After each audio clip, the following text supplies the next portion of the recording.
পাকিস্তান থেকে 50,000 metric ton আতপ চাল কেনার সিদ্ধান্ত নিয়েছে সরকার। সেই সঙ্গে ভারত থেকে 50,000 মেট্রিক টন নন বাসমতি সিদ্ধ চাল কেনার সিদ্ধান্ত নেওয়া হয়েছে। এই দুই দেশ থেকে দুই ধরনের চাল আনতে মোট খরচ হবে 581,41,54,000 টাকা। বৃহস্পতিবার বিকেলে সচিবালয়ে অর্থ উপদেষ্টা ডক্টর সালেউদ্দিন আহমেদের সভাপতিত্বে অনুষ্ঠিত সরকারি ক্রয় সংক্রান্ত উপদেষ্টা পরিষদ কমিটির বৈঠকে এ প্রস্তাব অনুমোদন দেওয়া হয়।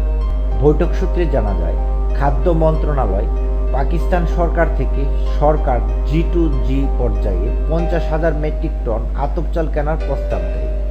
প্রস্তাবটি সরকারি ক্রয় সংক্রান্ত উপদেষ্টা পরিষদ পর্যালোচনা করে অনুমোদন দিয়েছে। সূত্রটি জানিয়েছে, চলতি 2024-25 অর্থ বছরে রাষ্ট্রীয় জরুরি প্রয়োজনে ও জনস্বার্থে আন্তর্জাতিক উৎস থেকে 6 লাখ মেট্রিক টন চাল আমদানির জন্য অর্থনৈতিক বিষয় সংক্রান্ত